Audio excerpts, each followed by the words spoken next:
The front door slammed with a violence that rattled Leo's teeth, the sound echoing across the frozen yard like a gunshot.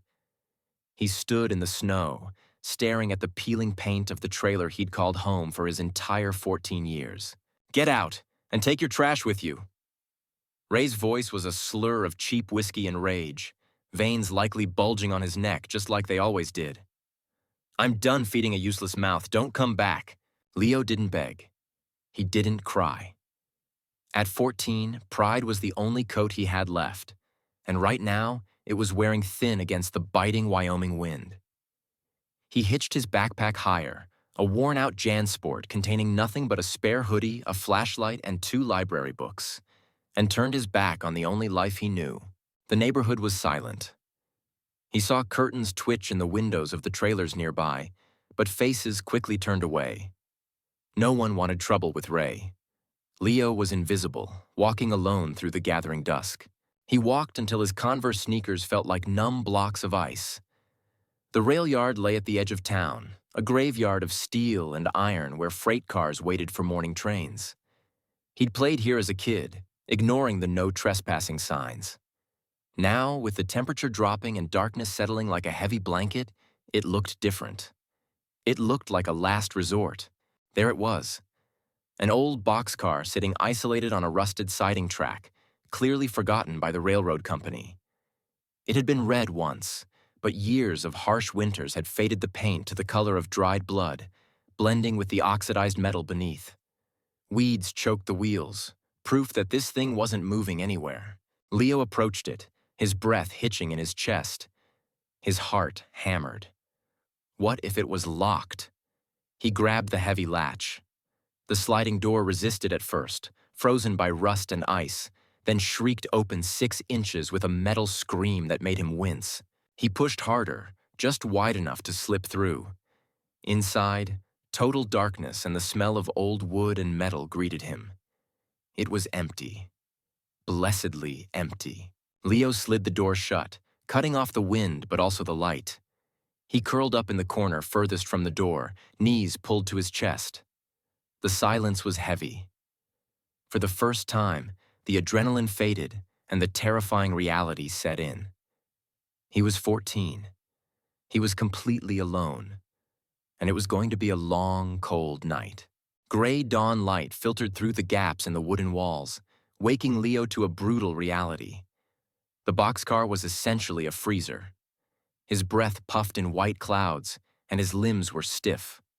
He wasn't a pioneer, and he wasn't a survivalist, but he was a 14-year-old boy who paid attention in science class, and he knew that if he didn't secure a heat source soon, tonight would be his last. His first stop was the town dump, a mile down the tracks. Most people saw trash. Leo saw raw materials. He scavenged like a prospector hunting for gold, ignoring the smell and focusing on utility. He found his prizes quickly. A cracked mirror, rotting burlap sacks, and rusted nails scattered in the dirt. He even dug up some old crate boards and a bent iron pot. Back at the boxcar, Leo went to work. He used a rock as a hammer, driving the salvaged nails to secure the burlap into the wide gaps between the wallboards. It wasn't pretty, but it was insulation. He stuffed old newspapers he'd found into the cracks, sealing the draft. But the real challenge was fire. He dug into his pocket and found 3 matches, forgotten leftovers from a camping trip years ago. 3 chances. That was it. Terrified of burning his wooden shelter down, Leo hauled flat stones from a frozen creek bed nearby, arranging them in a tight circle in the corner to create a fire barrier.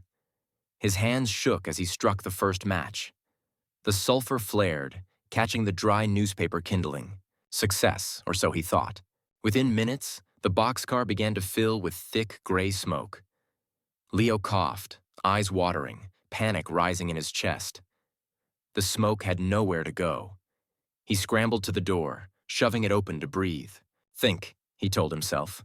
Heat rises. Grabbing a sturdy stick, he propped a loose board open near the roof on the opposite wall, then cracked the main door just an inch at the bottom.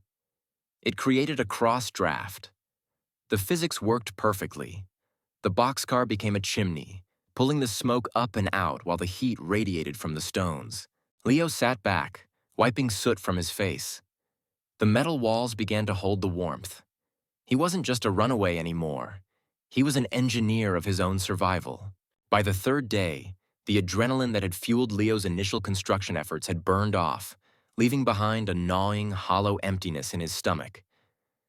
The cold was a constant enemy, but the hunger was an immediate threat that made his hands shake and his focus drift.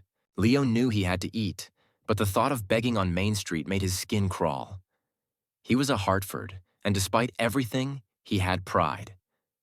He waited until the sun dipped below the horizon before approaching the back alley of Miller's Diner, a place where he used to grab burgers with his mom before things got bad. He knocked hesitantly on the heavy steel security door. When Mrs. Miller opened it, the smell of roasted onions and grease wafted out, hitting Leo like a physical blow.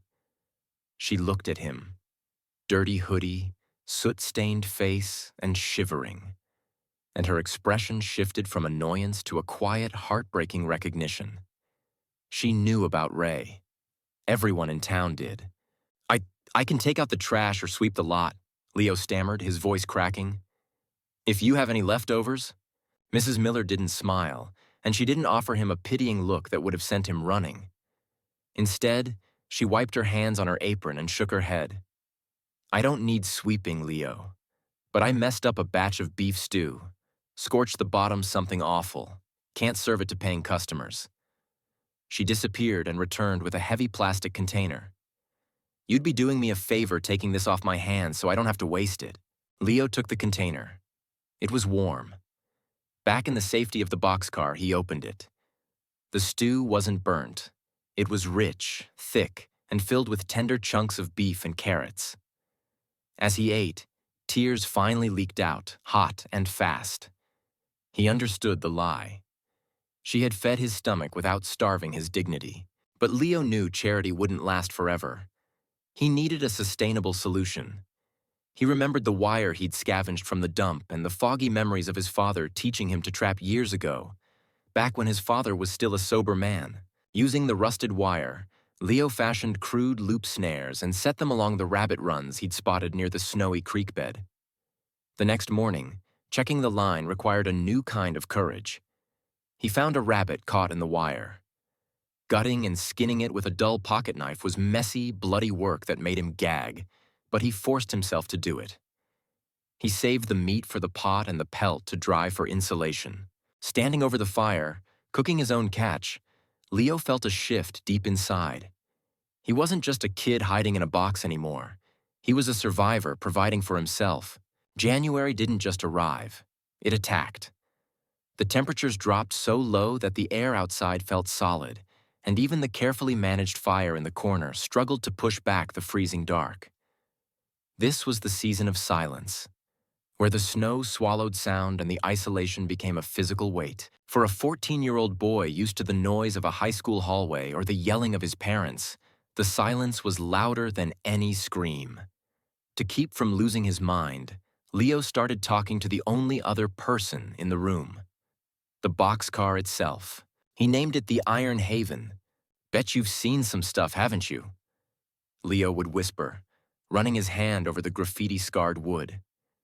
He imagined the car's history, creating elaborate backstories to pass the frozen hours. In his mind, this rusted metal box hadn't just sat in a Wyoming lot. It had traveled to the sunny coasts of California and down to the humid Gulf, carrying exotic cargo instead of a shivering teenager. These stories warmed him as much as the coals did. But survival wasn't just about not freezing. It was about not forgetting who he was. One afternoon, scavenging the dump, he'd found an old slate chalkboard with one corner cracked off, likely thrown out from a renovation. It became his lifeline. Under the flickering light of an oil lamp he'd bartered rabbit pelts for kaka, Leo continued his education alone. He practiced algebra equations on the slate and read a water-damaged book of poetry he'd rescued, forcing his brain to work. "I'm not dropping out," he muttered to the empty room. "I'm not turning into Ray." The lowest point came in late January. A fever hit him hard, leaving him sweating and shivering on his makeshift platform. In the delirium of sickness, The isolation broke him. He hallucinated voices, his mom calling him for dinner, Ray apologizing. "Dad? Mom?" he croaked, sitting up. But there was only the wind rattling the door and the shadows dancing on the insulated walls. The fire had died down. He was completely, utterly alone. The realization hit him with the force of a physical blow. No cavalry was coming. No parents were coming to save him. Leo dragged himself off the platform, his body aching, and stoked the fire. As the flames caught, illuminating the space he had built, the crate shelves, the sleeping loft, the curtains made of burlap, his panic settled into a cold, hard resolve. "Are we poor?" he asked the empty air, echoing a fear he'd carried since the day he left. He looked around. The roof didn't leak. The walls stopped the wind. He had food he caught himself and heat he made himself. "No," Leo answered his own question. "We aren't poor. We're free." He wasn't just waiting out the winter anymore. He was building a life on his own terms. The Iron Haven wasn't a prison. It was his fortress. February brought subtle signs that the siege was lifting. The sun rose slightly earlier, and the intense, bone-deep cold began to ease. For Leo, the arrival of spring meant he could finally stop thinking solely about survival and start building a life.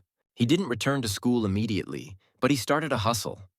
Using the repair skills he'd forced himself to learn during the dark winter months, Leo began doing odd jobs around town. He fixed fences, cleared debris, and mended equipment, earning grudging respect from the locals. The coins accumulated slowly, but for the first time, he bought real supplies: proper lumber, fresh paint, and seeds. Then came the news that changed everything. Ray had left town, chasing rumors of work in Colorado. When Leo heard it, he didn't feel fear or sadness. He realized Ray was just a part of the past he had left behind the moment he stepped into the boxcar. With Ray gone, Leo made his boldest move yet. He took his savings to a lawyer Mrs. Miller recommended. He filed papers claiming the boxcar and the scrap of land it sat on as abandoned property. The railroad had forgotten it existed, and as the lawyer said, possession is 9/10 of the law. When the deed finally arrived in April, Leo held the paper with trembling hands. It wasn't just legal jargon, it was proof of his existence. He traced his finger over the name typed on the document: Leo Hartford. He nailed the deed to the wall beside his cracked mirror. The Iron Haven continued to evolve. Leo built a small porch at the door using salvaged boards and painted the faded red exterior with a fresh coat he'd mixed himself. He even planted a small vegetable garden in the patch of ground beside the tracks, watching with satisfaction as green shoots pushed through the soil. On a warm May evening, Leo sat on his porch, watching the sunset paint the Wyoming sky in shades of orange and purple. The smoke from his cookfire drifted upward. To anyone else, it was just an old shipping container. But to Leo, it was a palace. It was proof that he could take what the world discarded and make it valuable.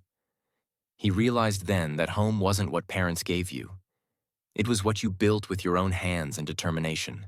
He was 14 years old, alone and completely free. What do you think?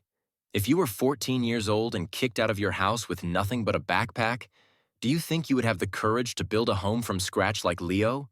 Or would you have tried to find another way? If this story inspired you, please hit that subscribe button and turn on notifications. We bring you stories of resilience, survival, and the strength of the human spirit every single week.